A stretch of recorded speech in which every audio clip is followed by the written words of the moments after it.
Hello guys! So, let's try to answer yung ating questions for our CSE review for today.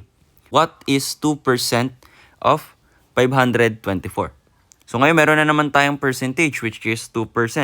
So the first thing we need to do is to convert this 2% into decimal number. So copy lang natin yung whole number niya, yung 2, tanggalin natin yung percentage sign. And then ang decimal point nito is nandito sa right side niya. And then para maging decimal number na siya, mag-move lang tayo ng 2 places papunta sa left side, sa kaliwa natin.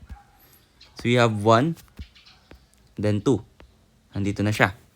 So ngayon, pansinin nyo, meron tayo ditong blank na space na minove lang ng ating decimal place sa left side ng 2.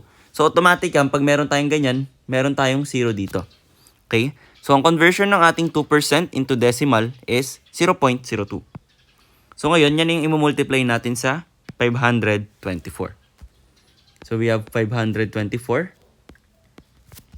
times 0.02. So now we have 2 times 4. This is 8. And then 2 times 2, we have 4. Then finally, we have 2 times 5, which is 10.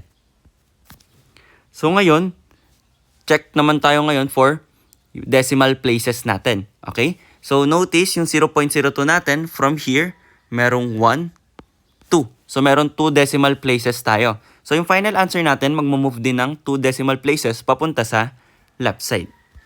So from here, we have 1, 2. So nandito na yung ating decimal point. So ang ating final answer is 10.48, which is letter D. So for our next question, what is 4% of 316?